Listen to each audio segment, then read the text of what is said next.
All aggregated. So welcome to everybody. Special welcome to our keynote speaker, Secretary Nielsen. Thank you so much for joining us this evening, Madam Secretary.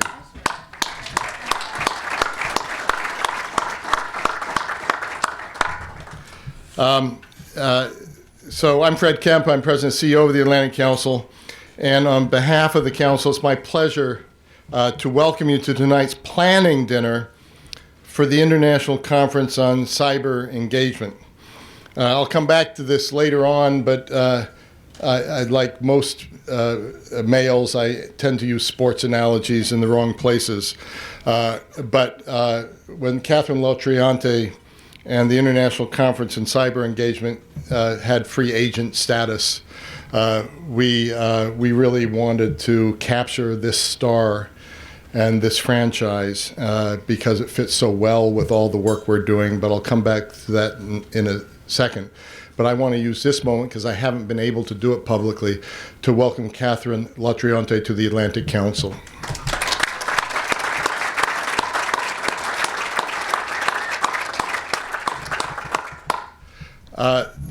So in just a few minutes, I'll speak a bit more about what the International Conference on Cyber Engagement is and why we've convened these gatherings. But first, I want to give everyone a chance to eat.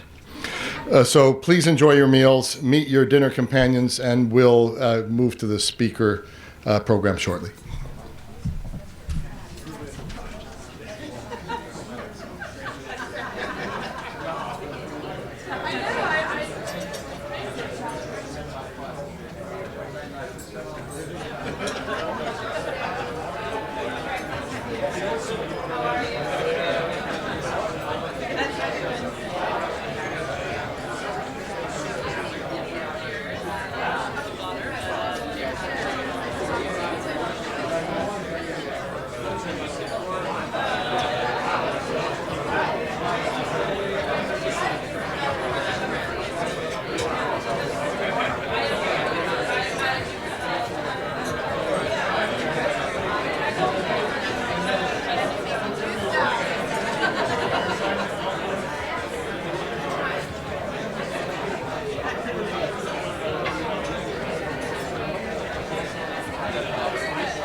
Welcome, everybody, again, as I said. So I hope you've all had rich conversations. This is an incredible group, every table of quite important people. I know that Secretary Nielsen is going to salute some of you, so I'm going to hold some of my salutes. We've gathered here tonight some of the best and brightest thought leaders in the cyber domain, from government, industry, and nonprofit sector and academia, from the United States and abroad. As I was welcoming you to your tables, I called this the aggregation of cyber risk. It's probably the aggregation of the people that can help us deal with cyber risk. as we say where I come from in Salt Lake City, Utah, inshallah. What we've done is bring you together to help shape the agenda for the 8th Annual International Conference on Cyber Engagement, ICCE, to be held on April 23rd, 2019. Over the years, ICCE has grown significantly in size, most recently attracting over 800 participants from nearly 400 organizations representing a grand total of 43 nations. This spring will be the 8th occasion on which the group has been convened, and the first under the auspices of the Atlantic Council. So let me take this opportunity to thank Dr. Catherine Lotrianti, Brent Scowcroft, and this is so important. We've never named a scholar for Brent Scowcroft. Brent Scowcroft Scholar in our Scowcroft Center for Strategy and Security, whose vision and hard work has been the driving force between ICCE for some time. So let's again applaud Catherine.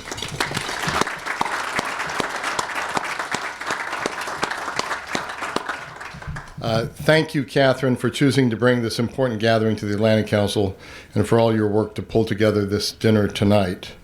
So we are off the record tonight, am I right on that? Yes. So we call it Atlantic Council rules, which is Chatham House with military reinforcement. I'm told Secretary Nielsen and Catherine some time ago, before we had any idea that Secretary Nielsen would have her lofty position, came together on the fringes of World Economic Forum gathering, the UAE, and had a dinner of such immense importance with other experts that on a napkin or some sort of stray piece of paper at the dinner, they all signed a non-disclosure agreement, NDA. The only problem is neither of them remembers why they signed an NDA. The other thing is I want to thank Secretary Nielsen because she was in Texas today with Secretary Mattis and troops. She'll be in in Texas again tomorrow with Secretary Pompeo and in engagement with the newly elected Mexican government and its representatives. She could have just said, this is just too much trouble. I'm not going to get on a plane back and forth to Washington for this event. But that's not who she is. And so we thank you for making the sacrifice to be with us where, Texas isn't that far away, but it's far enough away. So thank you so much for going to that trouble.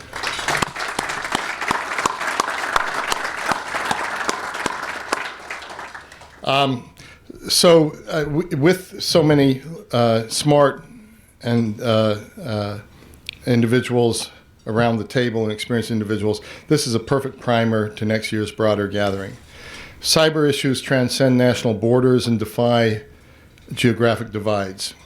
Thus, strategies to effectively address them demand truly collaborative efforts on the international front. Clara Jordan, reporting to Barry Pavel here at the Atlantic Council, runs our Cyber Statecraft Initiative. And we've called it the Cyber Statecraft Initiative because we understand that it's only statecraft and it's only collaborative efforts on the international front that can deal with all of that. And then hence also the overarching aim of ICCE to establish an ongoing international dialogue through which a diverse range of experts and practitioners can establish a foundation for cooperation to address the complex cybersecurity issues of our enormously rapidly changing digital landscape. I've spent most of my last 48 hours in briefings about artificial intelligence, and I really can't tell you anything that I've learned except for it all makes me terribly nervous. And it also gives me incredible hope because it's got both edges to it. The international and collaborative effort between ICCE is why the Atlantic Council, I think, is a natural home. Here at the Council, we're driven by our founding mission of working together with friends and allies to secure the future. Important words, working together with friends and allies to secure the future. In today's world, lasting security based on common values of individual liberty, democracy, and human rights and the rule of law is contingent on fostering international collaboration in cyberspace. This is a team sport.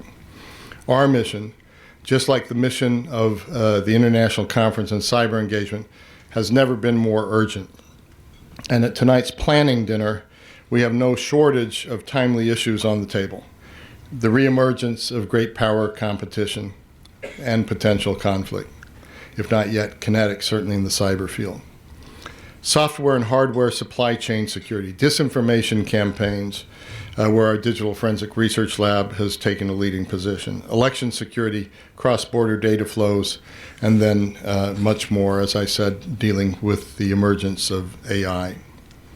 At the Atlantic Council, we recognize the challenges and understand, and we've always understood that words alone won't guide us through these periods of times. We're not very excited at the Atlantic Council about papers that gather dust on shelves or even digital dust. At these momentous junctures, which I call inflection points, we take a results-oriented approach, engaging in work to shape policy discussions and tip the scales where we can, even just a little at moments in time, tip the scales of history in the right direction.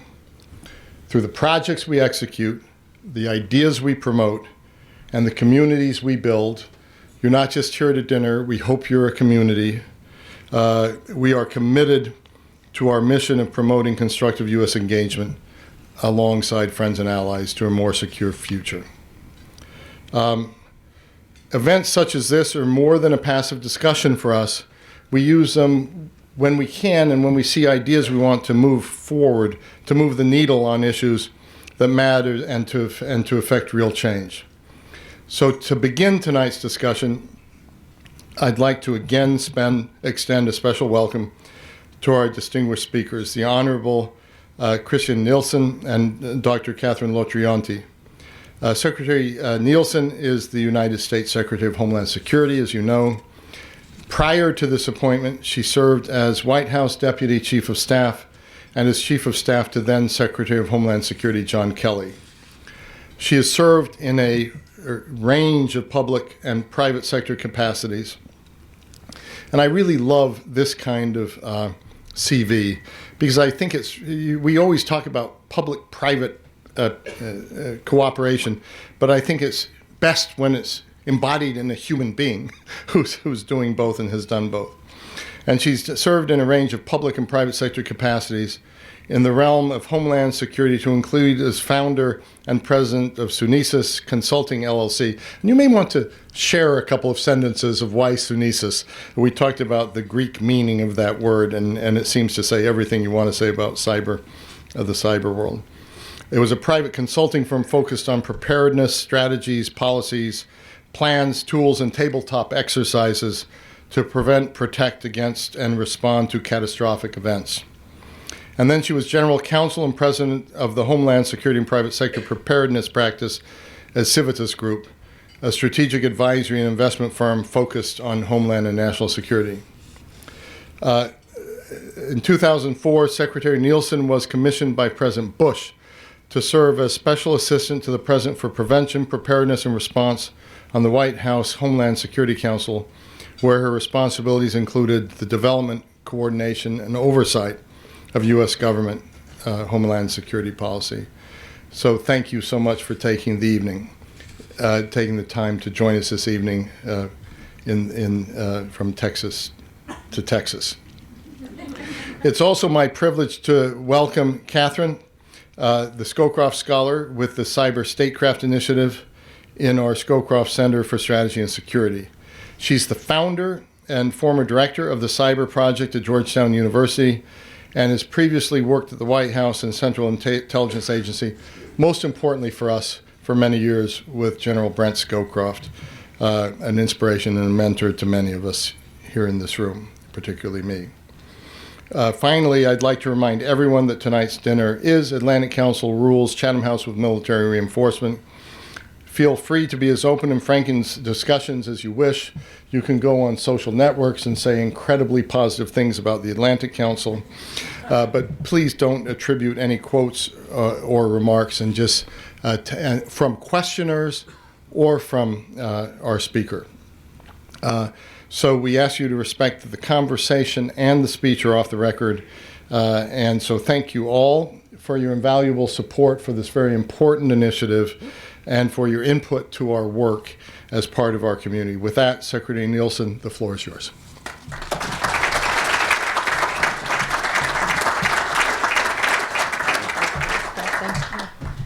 All right, first thing I always have to do is adjust the microphone. So I got that one done.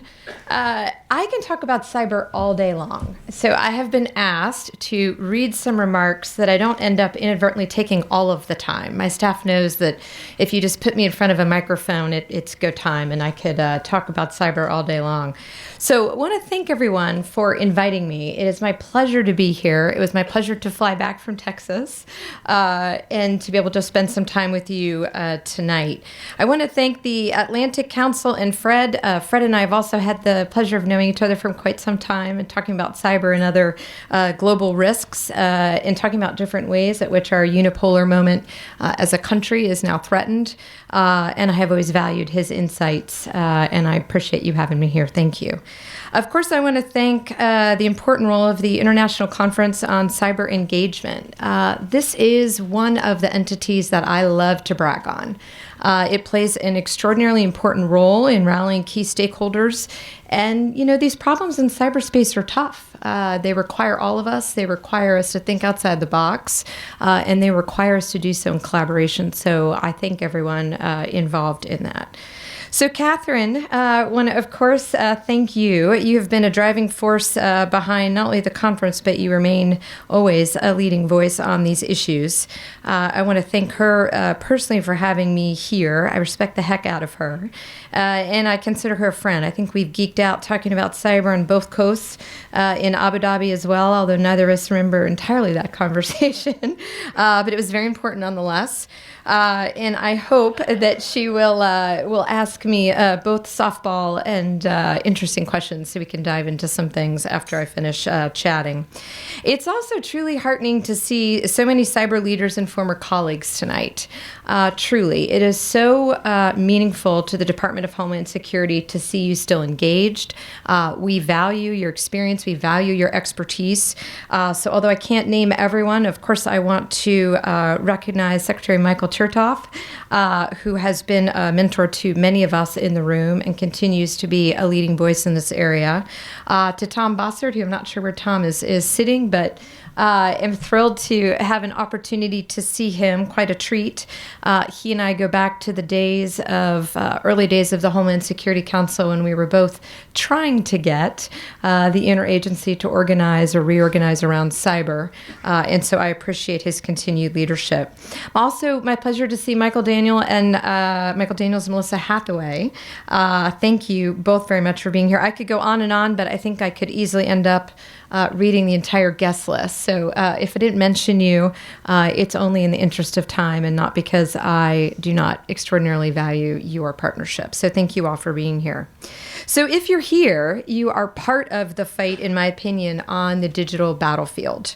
We expect big ideas from every single dinner table. Otherwise, I've asked the Atlantic Council to take back and not give you your dessert. So we're all going to think of new and creative ways this evening that we can continue to be engaged. And I would mention there, today is my half birthday, which in my family is a thing.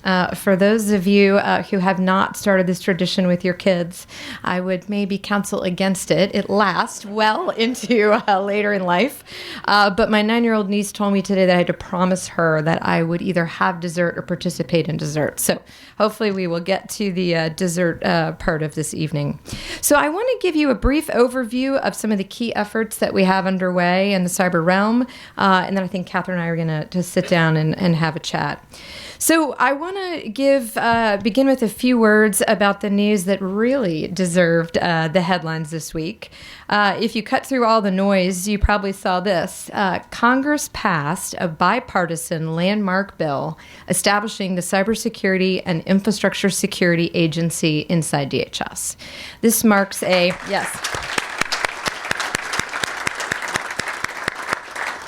This marks a historic elevation of our cyber mission. I'm proud to say it's on the way to the president's desk. I know there are quite a few members who are breathing a sigh of relief and are very happy I'm not going to stalk call them anymore, or Chris, or Jeanette, or Michael, or any of us who have been trying to push this for so long. So we just did a quick round of applause, but I do want to do one more to thank those in Congress, to thank the people in the room who helped us get this over the goal line, many of whom have been dedicated partners with DHS for our 15 years of existence. So if you allow me, I'd like to thank you for all of your help in getting this done. So thank you. So no one is more excited about this newest agency than the men and women who will create CISA out of the National Protection and Programs Directorate. They're very, very ready to work in a place whose name does not sound like a Soviet bureau. I am very happy not to have to explain to international partners and CEOs what the heck NPPD stands for or means. The new name might be 5 syllables longer about, but the mission is a whole lot clearer. So we are very thrilled with our new authorities and our ability to reorganize in a way that we can meet our mission. I want to give a special thanks to those of you who served in the last administration, helped make this possible. You paved the way, and we're almost there. So thank you. And finally, I want to applaud the vision of our soon-to-be first CISA director, Chris Krebs. I'm not sure where Chris is. So Chris was briefly a SOAP DUS. For those of you who follow these horrible acronyms we have in government, it was a senior official performing the duties of an undersecretary. Then he was confirmed by the United States Senate, and now he will be our first director. All I could promise... All I could promise Chris was mission for money to woo him away for the private sector, but I could not be more thrilled or proud to have him on our team. So thank you, Chris. I also want to recognize Jeanette Manfra. I think Bob Kolaski's over here. I don't know if Brian Ware is here, but want to recognize all of those folks from DHS who are here, who are leading this charge and working tirelessly to protect our country. So thank you to all of you very much. So it's been 15 years, if we can believe it, since DHS opened its doors. A lot has changed.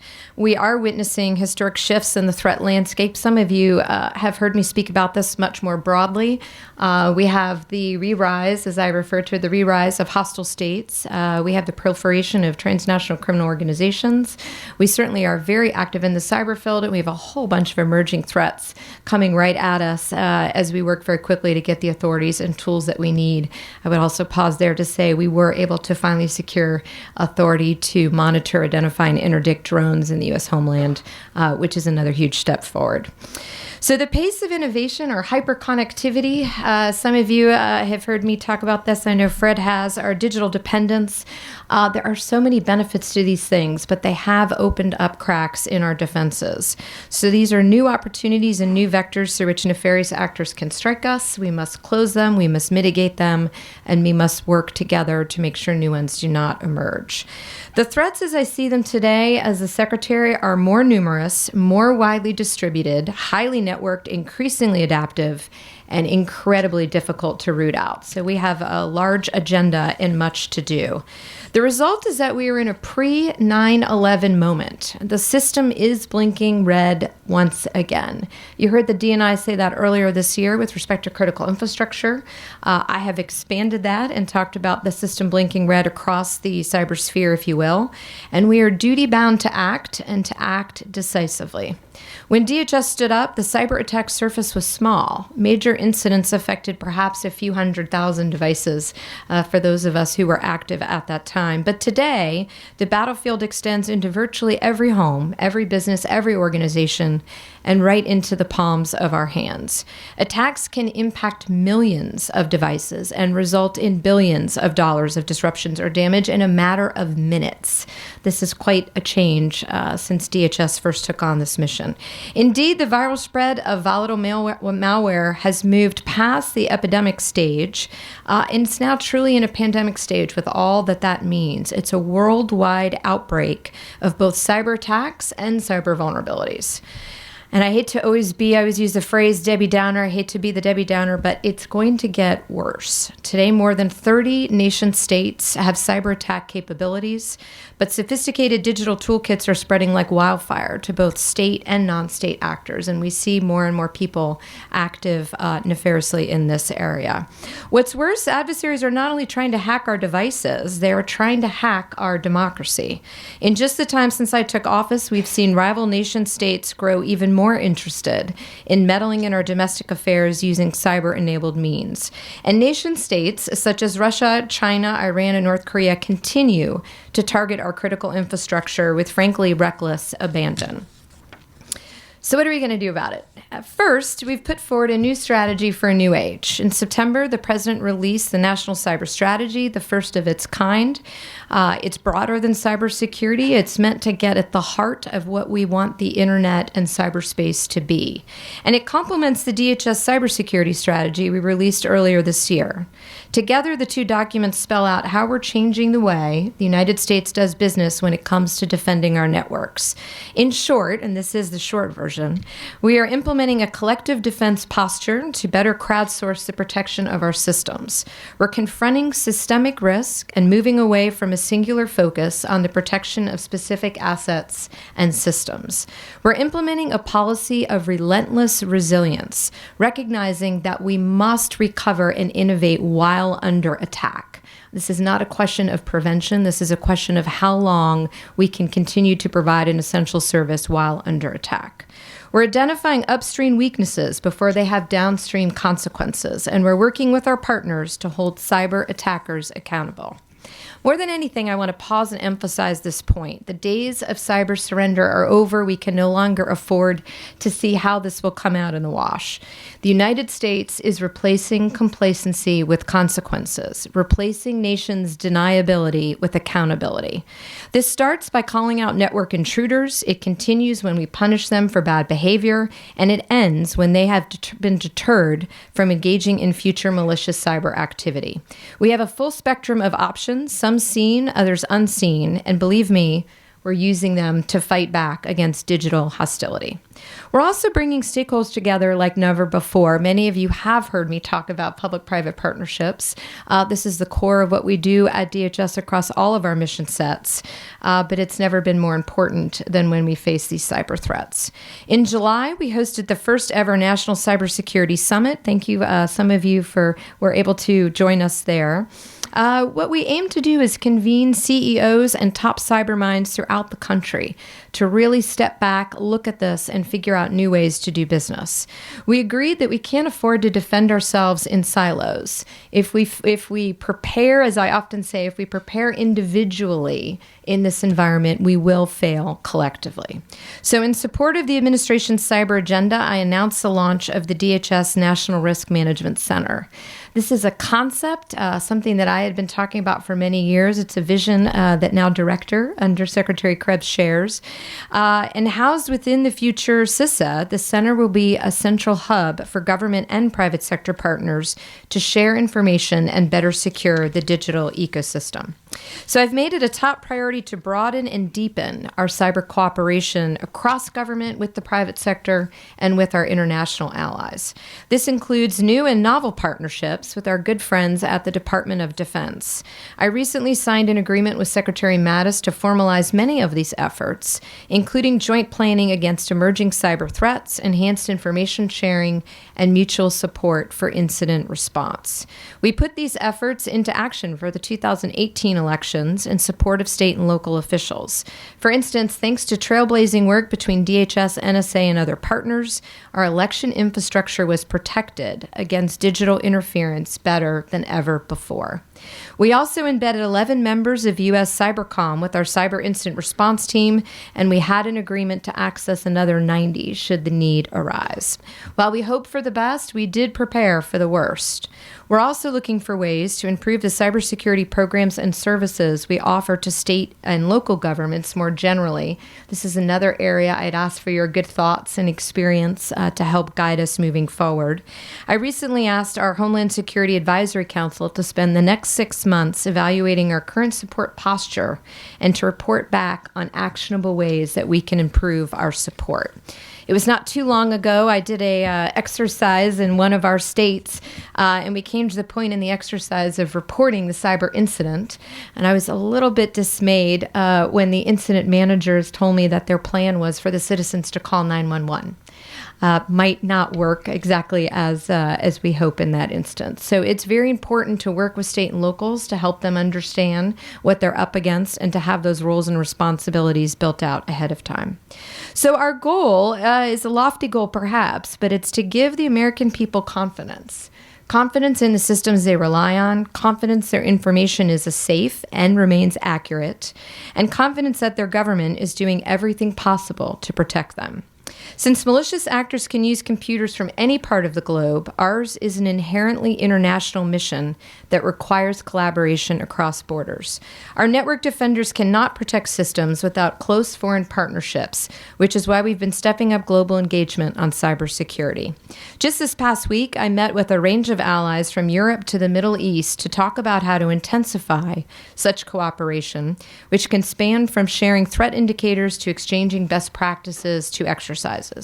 Earlier this spring, our department, in conjunction with the FBI and the UK's National Cybersecurity Center, released a first-of-its-kind joint technical alert that provided network defenders in all of our countries and environments information on the Russian government's campaign to gain access to enterprise and residential routers, switches, and other network devices worldwide.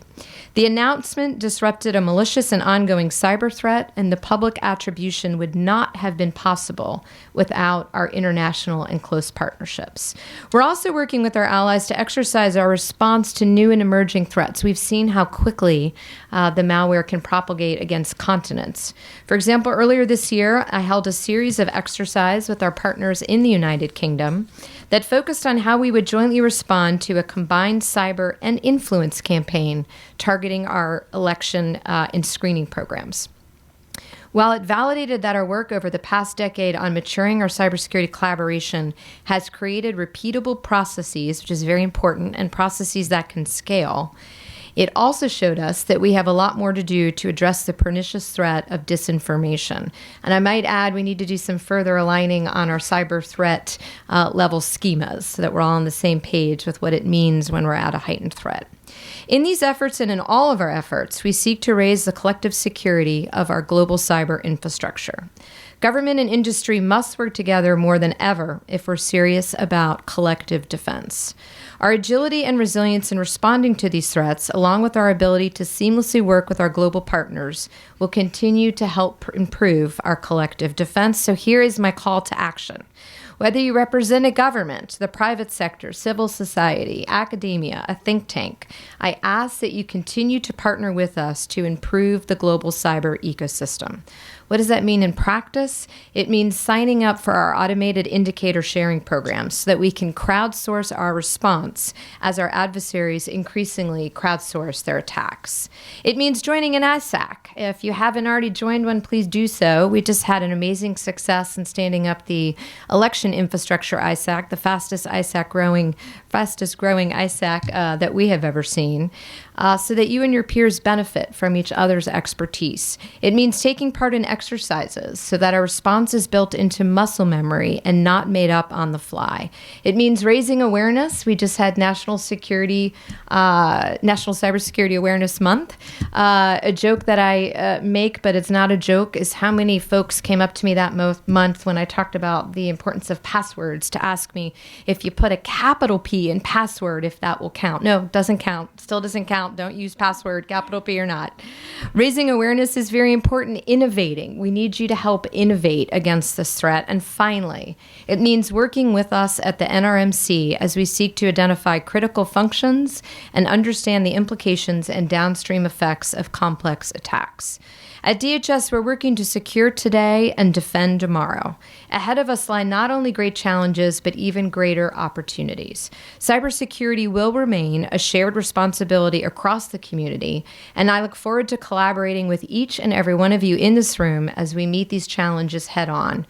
Thank you for your partnership. Thank you for being here, and thank you for working with the Department of Homeland Security. Thank you.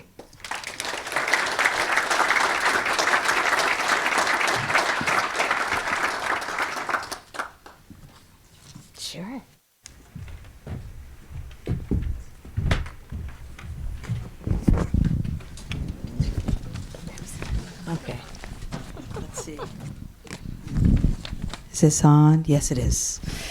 It should be on, Kirstjen. So you seem to have, my 3 little questions that I had, you seem to have talked about all 3 of them in your speech. So, and I know you're going to have to leave after Q&A, and we'll have dessert actually waiting for you on your way out. But I do know everyone, the most important people are out in the audience, and they really want to talk to you. So if it's okay with you, I'll just ask you one question. Sure. So I don't disappoint everybody who expected me to ask questions. And then hopefully it's you guys that I want to be able to talk to the secretary and ask questions. So I was going to ask a question about industry, international, and also the interagency. But I'll pick the first one on industry. You talked about the National Risk Management Center, which is a new and big deal. And I know Bob Kolaski's here, so yes, people can, chew his ear off later about whatever you say. But I'm wondering, in that center, how do you envision the day-to-day, if you will, operation with the private sector? What will it be different than what DHS has done before, and how so? And if you can because really there hasn't been much that people generally know from the open press, so maybe if you can tell us how you envision it to evolve now that it's stood up. Yeah, so we're trying to accomplish a couple things here. We're trying to recognize, because of our hyperconnectivity, because the way in which we're all connected, it is unfortunately a truism that your risk is our risk and our risk is your risk. We truly are all connected. So first of all, it's a recognition of that. It's a recognition that the private sector continues to own much of our critical infrastructure and the essential functions that critical infrastructure provide. It's a recognition that no one entity has all of the authorities, capabilities, and capacities to address this. So what we're trying to do is bring together everything that we have to bear to better understand the problem, not to spend a lot of time admiring it. I'm much more action-oriented than that. But it is important to understand how we're connected and what the potential consequences are of any given attack when you look at vulnerability. So we're trying to move away, as I mentioned, from assets and thinking almost about a feudal mentality, if you will, for critical infrastructure, and think more about that systemic level that connects all 16 critical infrastructure sectors in the U.S. and all critical infrastructure sectors throughout the world. So to do that, we have to understand better your operating environment.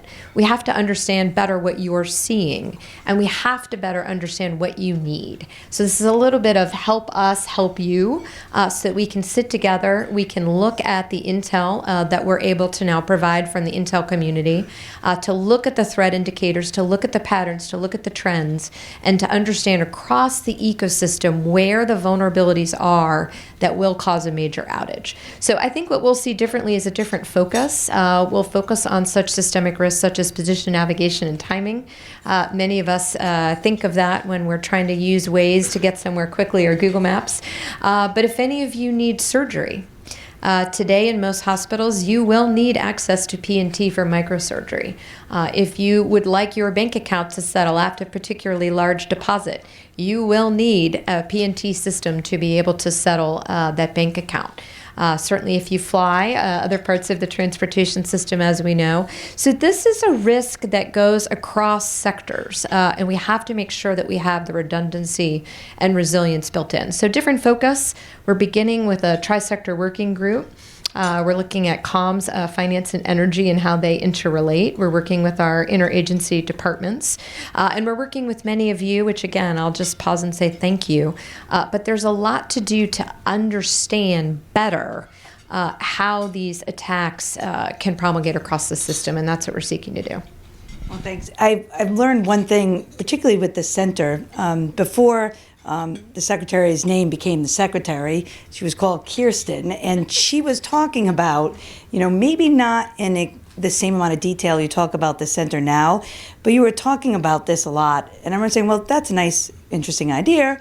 And it's pretty amazing when your name changes to the secretary that you actually can have some things happening. So what I was hoping also, others of you may have questions about that or other aspects of DHS. So before you have to leave, I was going to ask everybody in the audience to ask some questions. We've got microphones. I think there's 3 of them floating around. So if you could put up your hand and ask a really great question, that'd be great. And if it's too hard, I'll just send it to Chris, so he's ready. Yes, we have all kinds of backup here, DHS. So, and I'm going to try to see if I... There's one. Is there one? Yes. Right behind. There's a microphone right there. Yep. Madam Secretary, thanks for being here tonight. Thank you for your service. Jim Miller. I'm on the board of the Atlantic Council. My question is about the organization of the U.S. government to deal with day-to-day cyber activity and to deal with the possibility that it goes from day-to-day to crisis to conflict. Now, you've taken some important steps, you specifically as a leader and as a department. The movement towards so-called persistent engagement and not giving a free ride to actors in cyberspace is important. I'm glad to see that happen. And the question I have is, are we properly organized from a command and control perspective to deal with both the day-to-day and the potential for escalation over time? Or is there a need for something that the DoD commanders in some cases and nerds in other cases would call a joint interagency task force approach, or a national command and control element in which the authorities from Title 10, Title 50, Title 32, Title 18, et cetera, are brought together with liaisons to the private sector and to our international allies and partners as well, so that day-to-day operations, which you see within your department, but is also seen within DoD and to some degree in the intelligence community and other agencies, can be integrated to be more effective and more responsive, and in some cases even anticipate and take action before the adversary has done so. Do we need another step on national command and control?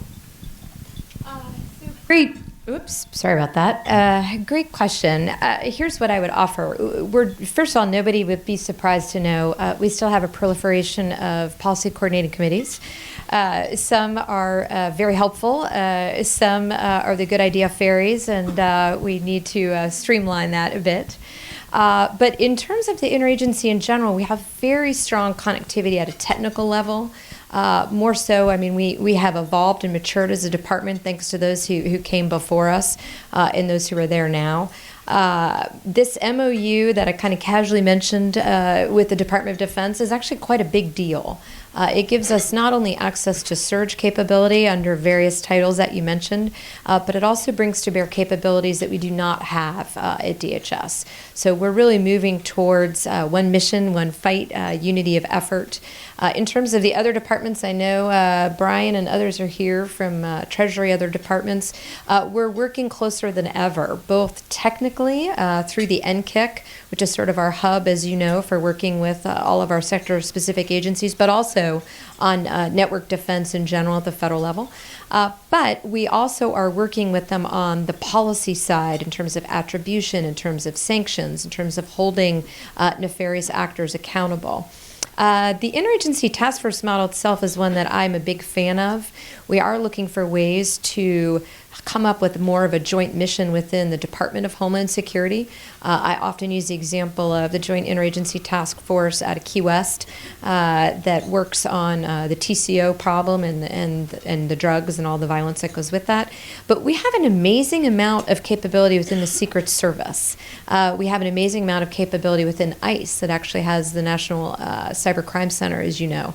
And then, of course, we have a lot of capability at NPPD and for that matter at the Coast Guard as well. So how do we bring all of that together to bear at DHS? And what we learn about attacking and taking down networks on the dark web also helps us understand different threat indicators that we can see on the real internet on the civilian side. So a bit more to do, but what I would say is that interagency collaboration at both the policy and the technical level is more robust than ever.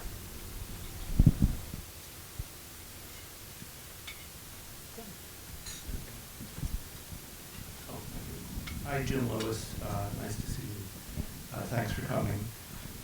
Some senators, a few, on both sides of the aisle are talking about whether we need to go back and look at a comprehensive cybersecurity legislation. Putting aside whether you think that's a good idea, what would you want from Congress in terms of new legislation, new authority? We'll assume you'd want more budget, but what would you look for authority? We do want more budget. With CISA passing, we do think we have all the authorities we need to execute the mission, but we do need some additional authority, in my opinion, on how we can hire. So we have worked extensively to develop almost a sister companion, if you will, to the GSA schedule so that we can really recognize cyber talent for what it is. It's not, those cyber defenders do not necessarily have traditional backgrounds, but they're extraordinarily qualified. We also need better retention. We need better ways to pay them, better ways to entice them to come and serve their country. So that's one area where we're working with OPM. We've been working on this for quite some time. Some of you were involved in years past. That might be an area where to really utilize it to the fullest extent we might need authority. But other than that, we actually, with the passage of CISA, are very comfortable that we have the authorities we need. We just need to bring them all to bear now.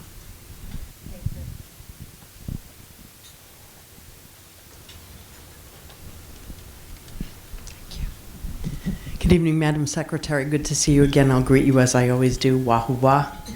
Edna Conway, Chief Security Wahoo Officer of the Global Value Chain at Cisco. First, thank you for the appointment to the Executive Committee of the task force that we're kicking off tomorrow. Very much appreciate the opportunity to be a small part of that. When we think about risk across the country and we think about the connection between the software and the hardware, I'm wondering if you've thought at all about the fact that we live in a world where the predominant brain of all of our PCBAs is the IC, and the ICs are made 86% in a country outside of the US. And have we thought about the concept of the need for foundries to come back to the US? Yes, is the short version, as Chris is vehemently shaking his head. Yeah, this is part of where we're trying to be as holistic as we can with the interagency and with the full approach of what it means. And that's why the president chose in part to do a national cyber strategy, vice a new national cybersecurity strategy, because we're trying to make sure that we do have the innovation, we do bring things back home, we do think about supply chain differently. As you know, we're working on some additional regs to expand CFIUS to try to get at it from different perspectives. But the short answer is absolutely, and very open to other thoughts on how to do that. I think that's a very important part of where we need to go.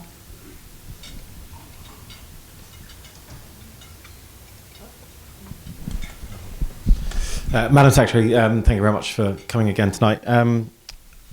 In the UK, we've just started looking at refreshing the UK National Cybersecurity Strategy, which so far has been working pretty well, and we're just really trying to keep ahead of it. And one of the things that came up last week is adversaries and national adversaries and the high-end adversaries that we're facing are now attacking not just our technology, but trust in our critical services, whether that's an election infrastructure, which is more than to technology, it's the entire process.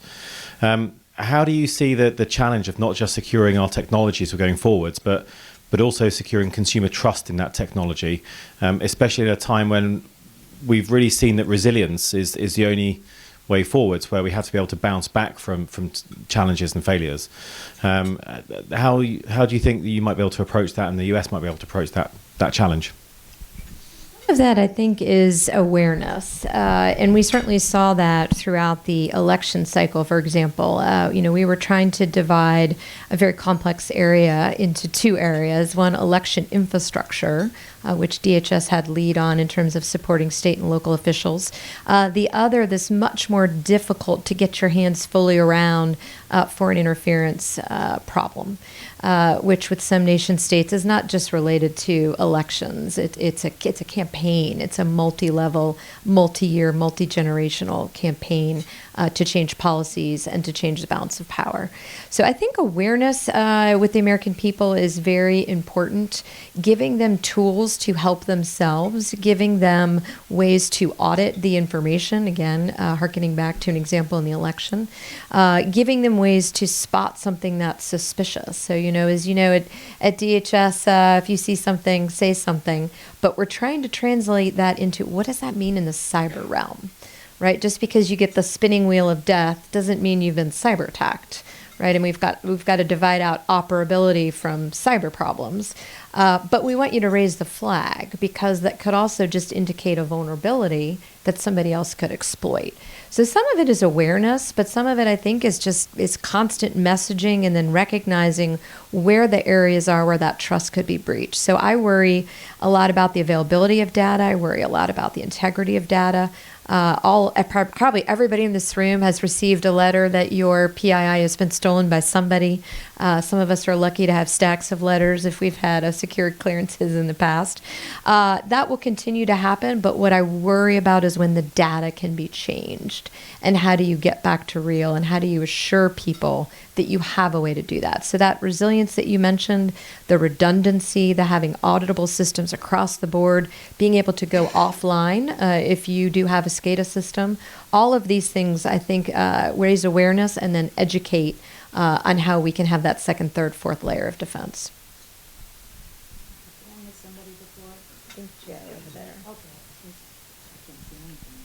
Bob, is that you?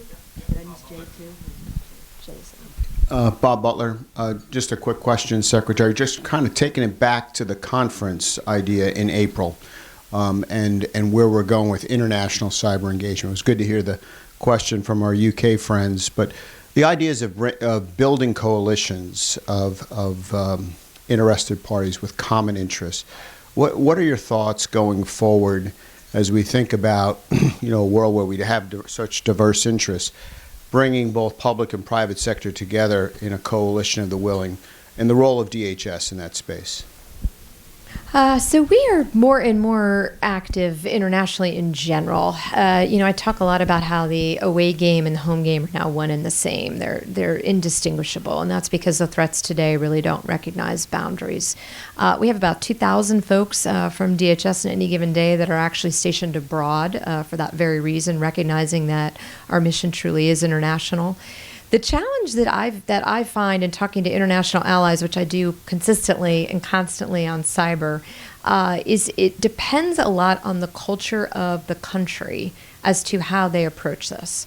Whether that's how the Europeans are looking at privacy, whether that's where you see different beliefs even within the Five Eyes on related topics such as encryption, whether that's about attribution consequences and who feels comfortable doing that and what does that mean to hold people accountable. I think some of the norms are there. The question is, how do we take it to the next level?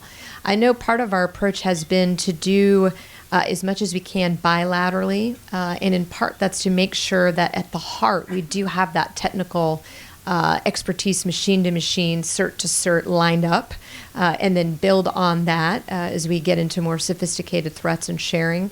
But the international piece, I think, is going to become more and more important, and really building out coalitions of the willing to really address this.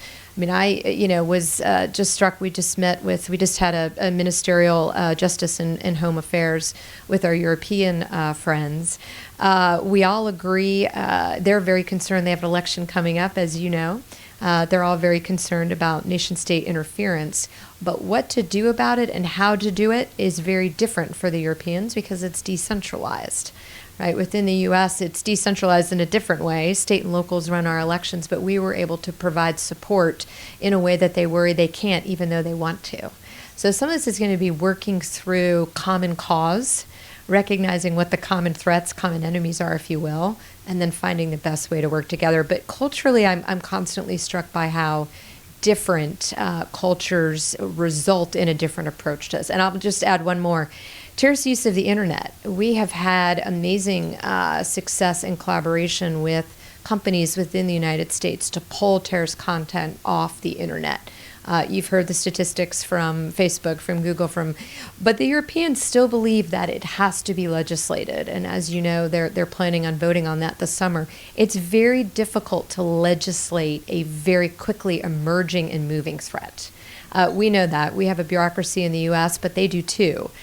We've seen this at DHS multiple times when we've tried to legislate a specific way to address a threat in the midst of it changing.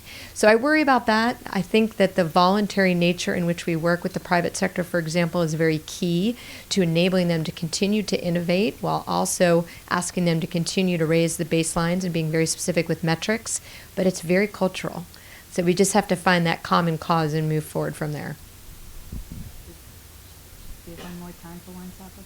Okay, is Jay over there? Jay. Thanks for joining us again. Jason Healy, Atlantic Council and Columbia University. So I was going back the other day and rereading PDD 63, the original kind of White House guidance, and it said great stuff like, within 5 years, we will have secured critical infrastructure. So I'm curious, what metrics? So we have the new strategy. How will we know if the strategy is succeeding?